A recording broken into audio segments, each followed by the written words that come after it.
Cada día se presenta una denuncia por ocupación de viviendas en Galicia. Sufrir la usurpación de un inmueble puede convertirse en una auténtica pesadilla para un propietario. Procesos que se demoran durante meses mientras los costes judiciales se multiplican. Repasaremos a continuación casos recientes y con un experto brindaremos consejos para saber qué hacer si nuestra casa es invadida. Hoy, en Zona Cero, el fenómeno ocupa. No nos interesa sacar familias a la calle.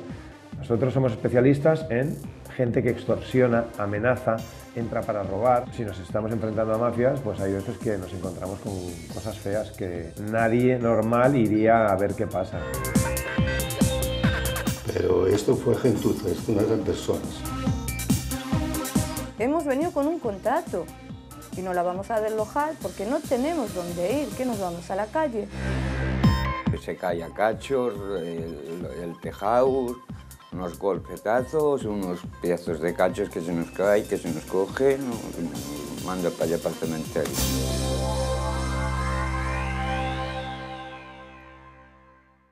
Al inicio de este Zona Cero queremos hablarles de una exitosa empresa en su ámbito, nacida en Barcelona con el nombre comercial de Desocupa. Echan mano de ella los propietarios de casas que han sido usurpadas y ellos actúan de mediadores, vigilan la propiedad e intentan recuperarla si se queda vacía u ofreciendo una compensación económica. Nos escucha ya su director, Daniel Esteve. ¿Qué tal, Daniel? Buenas tardes. Hola.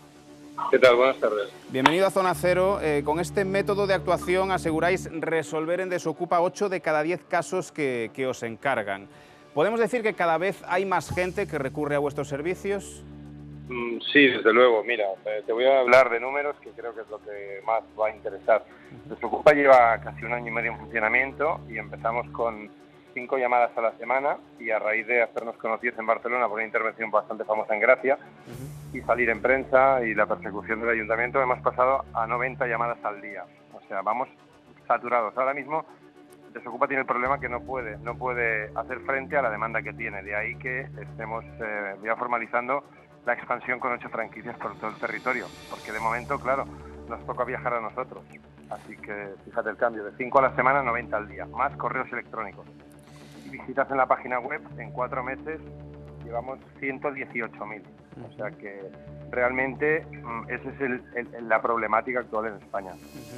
Esas franquicias, Daniel, de las que nos estás hablando, ¿incluirían también Galicia en algún momento? Sí, porque hay varios interesados ya de Galicia. Entonces tenemos zonas ya, tenemos por ejemplo prácticamente colocada la de Las Palmas, la zona de Málaga, Cataluña y Madrid, Andalucía hay bastantes interesados también, la zona de Sevilla, Huelva y obviamente el norte, por ejemplo mañana nos desplazamos a Bilbao, Ciudad Real y en Galicia ya hemos operado también. ¿Quién os contrata? ¿Cuál es el perfil de cliente que llama a Desocupa para gestionar el desalojo de una propiedad que le han ocupado? Pues el 85% de nuestros clientes son particulares. De hecho, las 2 premisas fundamentales del Desocupa es que Desocupa no trabaja para bancos y Desocupa no saca a familias con niños a la calle. Estos son nuestros pilares básicos y a partir de ahí pues trabajamos todo lo que podemos, desde luego. Y ya llevamos, para que te hagas una idea, solo este año ya hemos superado, esta mañana hemos hecho 4, para que te hagas una idea. La semana pasada hicimos 18. Estamos entre 15 y 25 operativos a la semana. Así que trabajo hay, desde luego. Hemos estado viendo imágenes de operativos vuestros colgados en vuestro canal oficial de YouTube, mediaciones en principio pacíficas. Sin embargo, han sido varios los colectivos sociales que han criticado vuestro método, asegurando que operáis por un vacío que existe en la legislación, hablando incluso de coacciones. ¿Cómo os tomáis estas críticas a pesar de que las denuncias que interponen contra vosotros muchas veces se quedan en nada?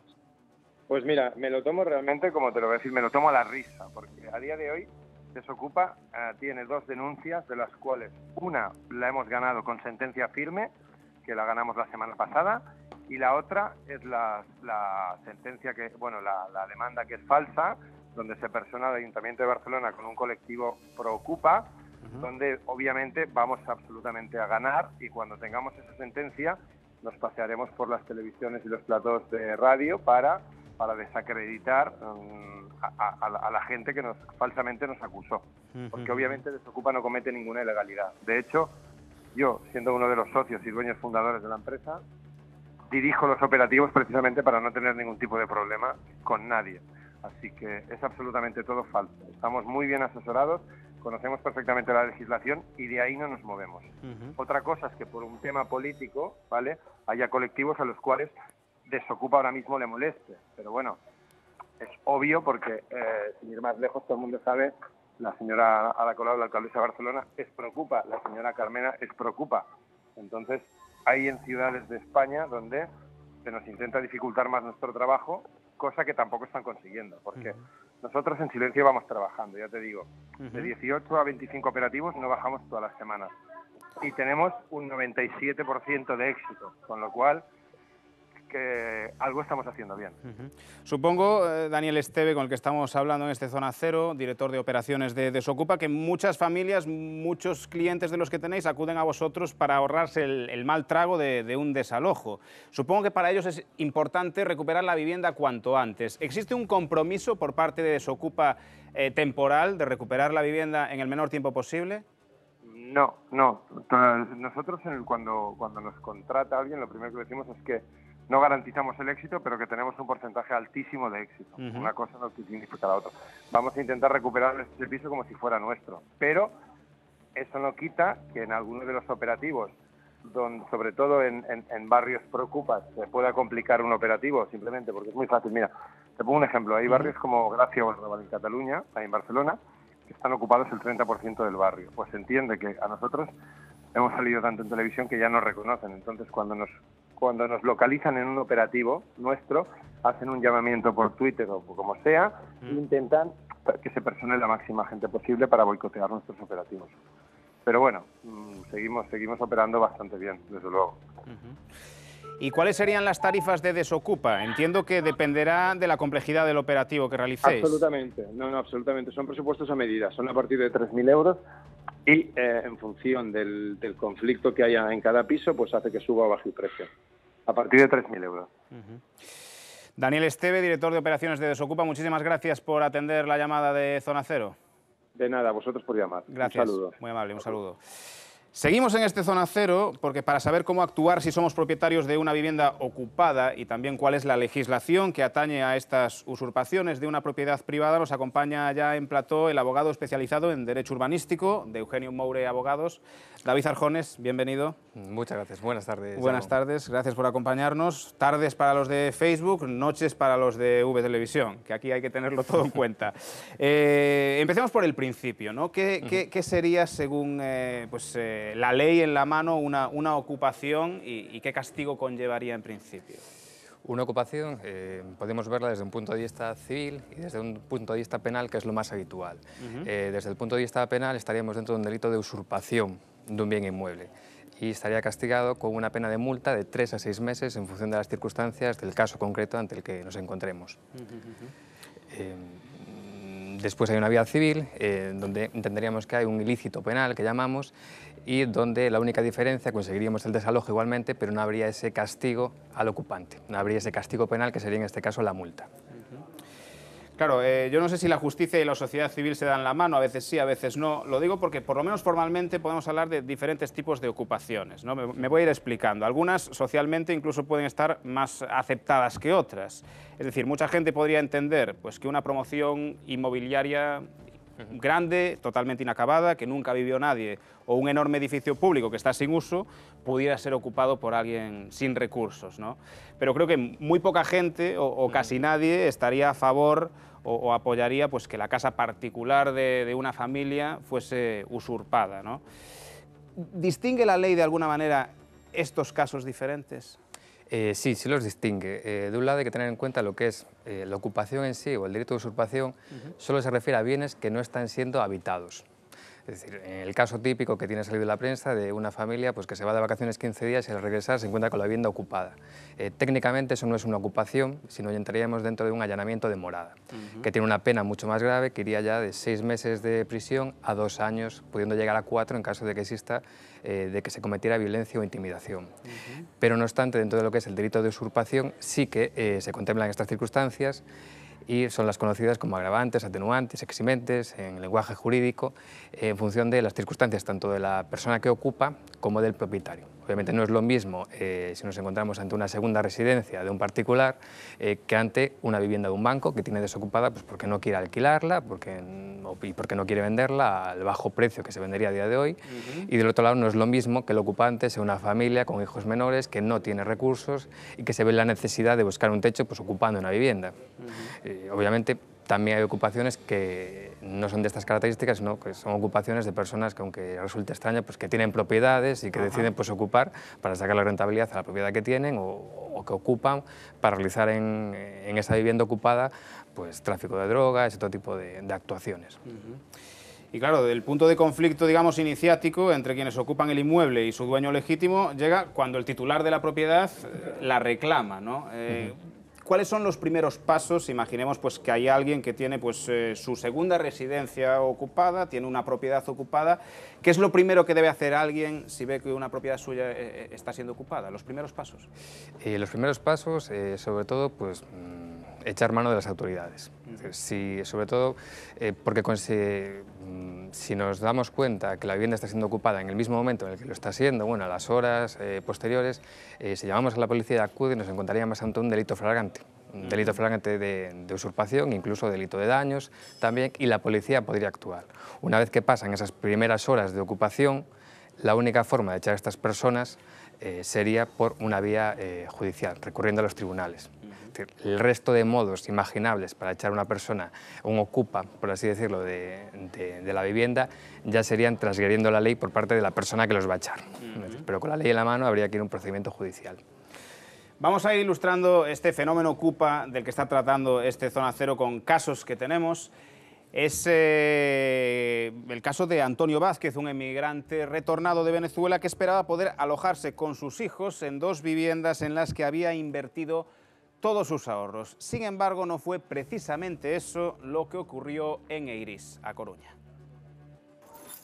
Antonio Vázquez abre la verja de la parcela en la que pensaba vivir desde que regresó de Venezuela, donde ha estado casi 60 años viviendo. Sí, podemos pasar. Los ahorros de toda una vida invertidos aquí, pero la casa está completamente destrozada. Pero esto fue gentuza, esto no eran personas. Desde septiembre ha estado tomada por 4 ocupas que finalmente la policía ha conseguido desalojar. Cuando abrimos la puerta vimos pues eso, todo por el suelo. Jamás que podía haber tanto vandalismo, tanta maldad. Muebles arrancados, cuadros desaparecidos, parqué levantado. Rompieron el parqué todo desde el piso. Excrementos de perros y un hedor que a través de la cámara no podemos apreciar, pero que es insoportable. Esto no son personas que estuvieron aquí, esto fueron unos vándalos gentuza, porque romper por romper. Durante estos meses Antonio ha tenido que pagar además las facturas de agua y de luz. Sí, facturas astronómicas, sobre todo en luz. Hubo meses de 1000 euros, ¿no? Ahora, dice, no tiene dinero para reparar los destrozos. Su sueño de ocupar esta casa que en su día compró para habitar en su vejez se ha convertido en pesadilla. Difícil situación la de Antonio, este lucense que trabajó en Venezuela y que quería instalarse en A Coruña. Al final, varios de los ocupas de esa vivienda que seguimos viendo en pantalla se marcharon voluntariamente y al último se le ofrecieron 750 euros para que se fuera.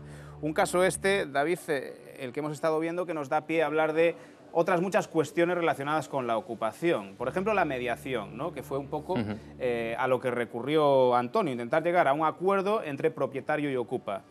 Ya hay empresas, lo veíamos, el caso de Desocupa, lo comentábamos al inicio, que se dedican a ello, pero es cierto, según la Fiscalía, solo el 14% de los casos acaban en juicio, es decir, que es algo habitual intentar mediar. ¿Es algo recomendable obrar de esta manera?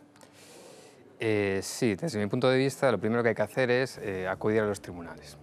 Si no se acude a los tribunales, el ocupante no va a tener esa necesidad, ese apremio por llegar a algún tipo de acuerdo en la mediación. Y una vez planteada ya la vía judicial, la mediación obviamente está en boga en todas las vías, en el ámbito penal, en el ámbito civil y en el ámbito administrativo, por parte de las administraciones de justicia.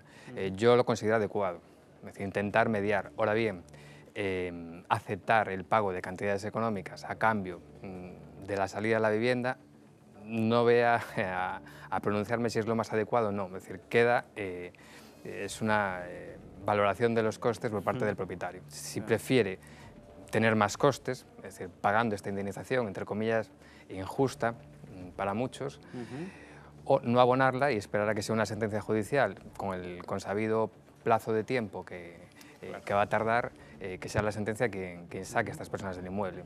Ahí es cuestión de sopesar costes. Y una de las cuestiones que se entreveían en el vídeo también era los gastos que le genera muchas veces al propietario de la vivienda. Hablaba Antonio pues, de una serie de gastos, 3.000 euros de facturas de luz, de agua, de gas. Es decir, esos gastos que está generando quien está ocupando la vivienda, ¿es posible recuperarlos de alguna manera, los gastos e incluso los daños en la vivienda, ¿no? Sí, legalmente es posible. Es decir, una vez iniciado el procedimiento judicial, en este tanto se pide el desalojo como la indemnización de daños y perjuicios generados. Sí se puede recuperar, pero lo que ocurre en la realidad del día a día es que estas personas son personas sin recursos y, por tanto, es muy difícil cobrarles. Nos encontramos ante lo que llamamos en derecho responsabilidad patrimonial universal, es decir, es una responsabilidad que no se extingue, que no prescribe, pero obviamente pese a que no prescriba, no habrá forma, por lo menos en el momento de la ocupación y los años sucesivos, de poder cobrarles. No podemos embargar salarios, no podemos embargar obviamente propiedades, por lo tanto será muy difícil. Vamos a ver ahora, tenemos preparado un gráfico, lo tienen preparado nuestros compañeros, lo ha elaborado nuestro equipo, siguiendo una encuesta de una popular empresa de seguridad, seguro que la conocen, Securitas Direct, y ahí está reflejada la opinión de los españoles sobre la temática Ocupa. La encuesta es muy reciente, tiene apenas un mes, ahí la estamos viendo.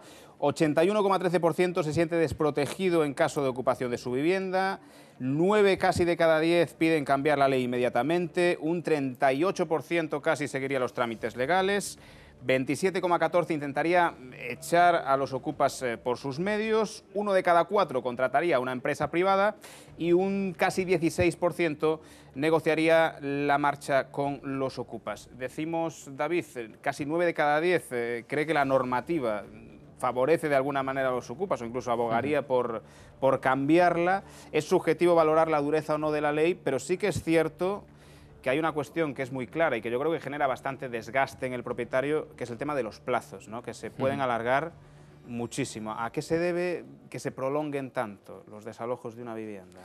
Sí, en primer lugar hay que tener en cuenta que el procedimiento judicial en sí, ya recurramos a la vía civil o a la vía penal, es corto. Es decir, el procedimiento en sí es corto. El problema viene dado de un lado, la saturación de algunos juzgados, que evidentemente afecta también a los desalojos, y del otro lado la actitud que tome el ocupante en relación a este procedimiento judicial. Actitud que tome en dos aspectos. De un lado, que es la práctica habitual, rehusar los emplazamientos, las notificaciones. Esta persona nunca está en esa vivienda ocupada, nunca se le puede entregar la notificación y eso obliga a buscar otros domicilios, si los hay en administraciones públicas que hubieran indicado años previos, notificarlos ahí. De nuevo, esa notificación no será válida, es decir, no se encontrará la persona que estamos buscando y habrá que finalmente publicarlo en el edicto de anuncios del juzgado. Eso se traduce en meses y eso es lo que hace que se dilate el procedimiento. Y del otro lado tenemos aquellos ocupantes que efectivamente cogen estas notificaciones, actúan con abogado y procurador, pero una vez dentro del procedimiento ponen todas aquellas trabas que sean posibles para dilatarlo.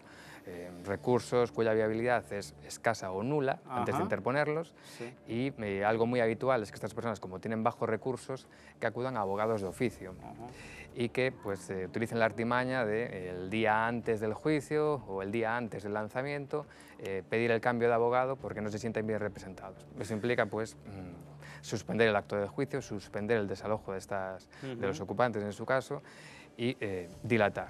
Ganarían 2 o 3 meses dependiendo del juzgado.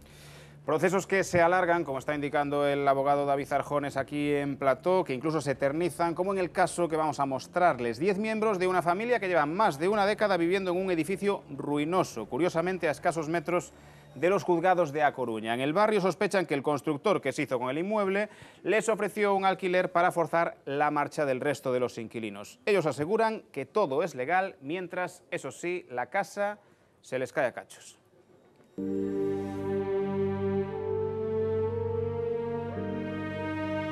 Estamos en unas condiciones muy precarias por culpa del edificio, todo agrietado, se cae a cachos, el tejado, unos golpetazos, unos pedazos de cachos que se nos caen, que se nos cogen, nos manda para allá para el cementerio. Entremos aquí con contrato que nos puso la dueña de aquí, aproximadamente como un año o año y medio estuvimos pagando y ahí cortó. Luego nos llamó el juez, le contamos la situación. ¿El juzgado que os dicen que os tenéis que ir de aquí? Pues sí.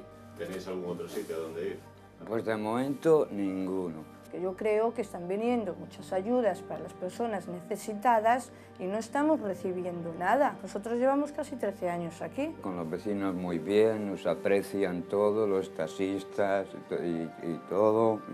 E incluso los del juzgado, la misma policía que nos conoce, en el tiempo que llevamos aquí, ¿sabes? Nunca hemos tenido ningún problema con nadie. No tenemos agua en casa y la verdad tengo a mi suegra encamada, en silla de ruedas, ciega, la tenemos que atender y la verdad pues necesita higiene y ahora nos quiere que desalojemos la casa. No hemos venido de Ocupa, hemos venido con un contrato.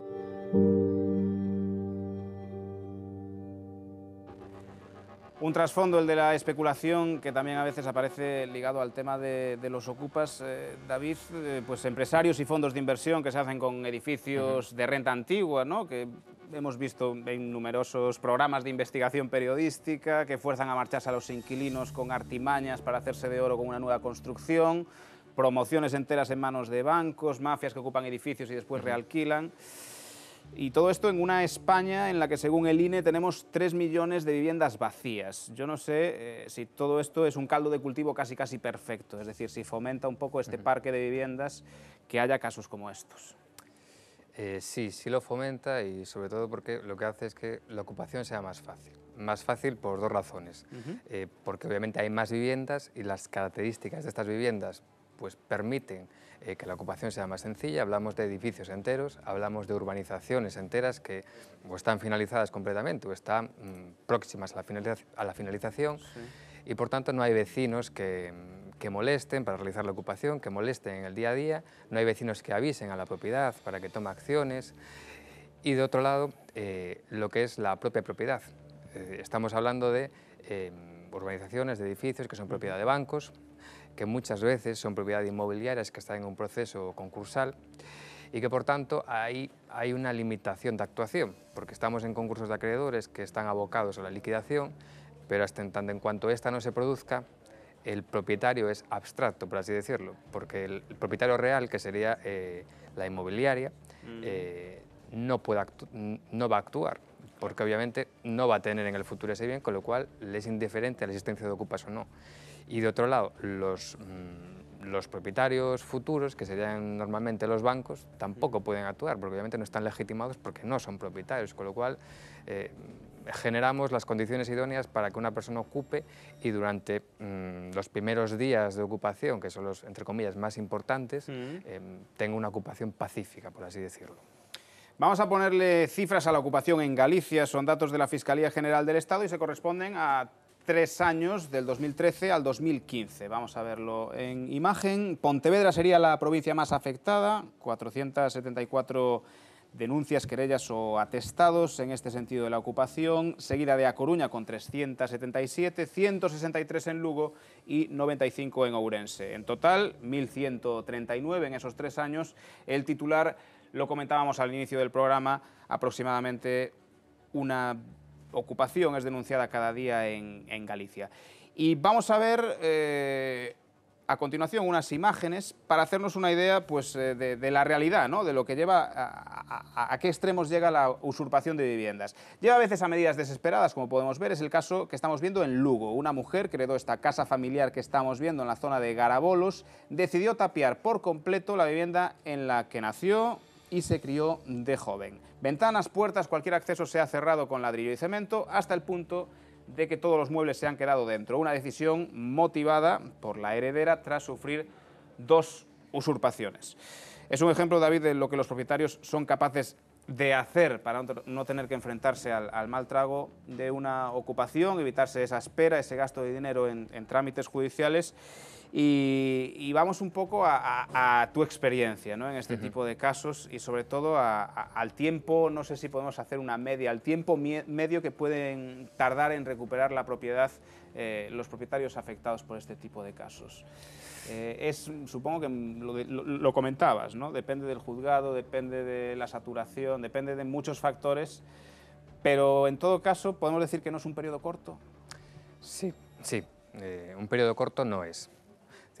Podemos hablar de en términos medios, un plazo de 9 meses, a lo mejor 10 meses, pero todo depende sobre todo de en qué juzgado esté nuestro asunto, porque la saturación afecta, y de otro lado la actitud que tomen los ocupantes.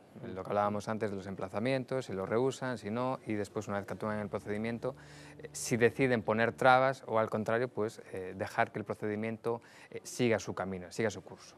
Fuera de lo que son estas trabas y lo que es el plazo medio, hay desalojos que se producen en 3 meses.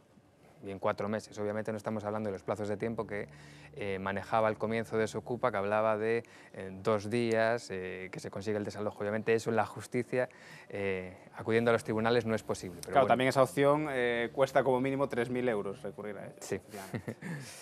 Y después, antes de terminar, me gustaría comentar alguna anécdota. Sé que hay una confidencialidad que hay que respetar, abogado-cliente, no hablemos de nombres, pero sí de casos, alguna anécdota por la experiencia que tenéis en Eugenio Moure Abogados con este tipo de casos, alguna curiosidad, algún caso que a ti especialmente te haya marcado o que sirva de ejemplo un poco a todo lo que hemos estado tratando. Sí, recuerdo ahora un caso que da muestra de lo que ahora te estaba comentando sobre los emplazamientos. En un caso, un desalojo de una vivienda, un piso, en el que el ocupante pues, rehusaba los emplazamientos. Siempre que iba la policía, nunca estaba, se le dejaba notificaciones, hubo que buscar otros domicilios, se le notificaron allí, hasta que finalmente se publicó en edictos del juzgado y se llegó a fijar la fecha de juicio y del desalojo. La curiosidad viene dada de que el día del desalojo la persona no estaba en casa y cuando entró a la comisión judicial lo que se encontró es que la vivienda pues, estaba con todos los enseres personales, ropa, la comida, cafetera, todo lo tenía allí. Incluso es curioso porque en la mesa de la vivienda tenía las notificaciones que en su día se habían dado por no notificadas y entre ellas la del día del desalojo. Entonces lo que parece mostrar es que este ocupante que pensaba que no iba con él el tema del desalojo, que creía que la justicia pues seguía amparándolo. Y que además es lo que suele pasar, es decir, que está en la propiedad supongo que procura prolongar lo más posible los plazos para seguir viviendo dentro. Sí, es lo que buscan todos, vamos. David Arjones, abogado experto en Derecho Urbanístico de Eugenio Moure Abogados, muchísimas gracias por habernos acompañado en esta edición de Zona Cero. Eugenio Moure Abogados, si necesitan consejo legal, tenéis despacho en Vigo, Santiago, Ourense y León. Bueno, pues queda dado el aporte. Gracias, David. Gracias. Y ahora nosotros nos vamos a la divulgación, área restringida, para hablarles del uso de armas en hechos delictivos, que es algo muy habitual. Y seguirles la pista a pistolas, fusiles o escopetas puede ser determinante en una investigación criminal. La ciencia que se ocupa de esto es la balística forense. La descubrimos muy de cerca con la policía científica.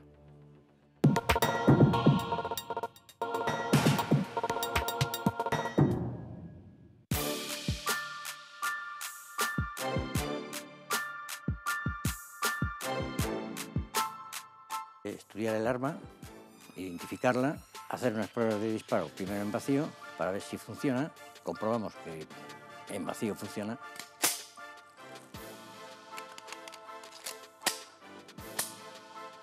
Suena perfectamente. Cada una tiene que llevar un número distinto. Es el carnet de identidad del arma. Concretamente, este lo lleva aquí, apenas se ve. Ahí hay un número. Podemos decir que este arma entró ilegalmente en España, porque no tiene ninguna marca de banco de pruebas. Entonces hacemos las pruebas de disparo. Se hacen 3 disparos y luego vamos a recoger en el recogedor la bala y fuera vamos a recoger la vaina y eso lo vamos a mandar a Madrid. cascos, por favor. Pala y la vaina. Esto se introduce en el cargador. Ya está preparada.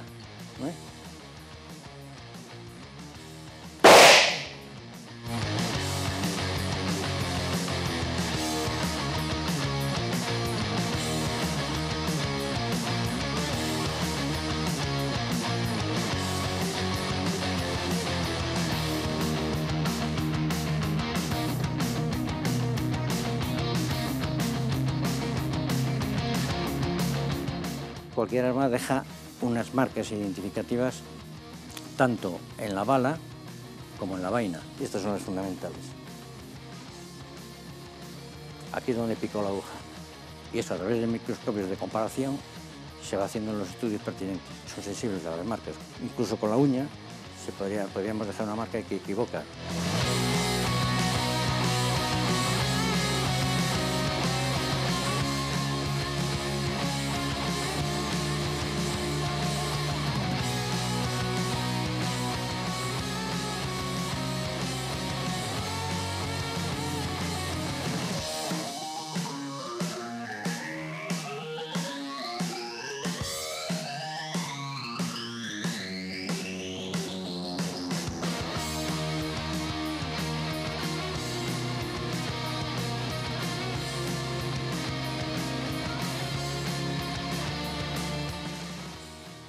Mañana este reportaje y todos los contenidos del programa lo saben en la página web de La Voz de Galicia. El programa lo subimos enterito a YouTube en breve espacio de tiempo, canal de V Televisión, y nosotros volvemos en una semana, más Zona Cero en 7 días. Gracias.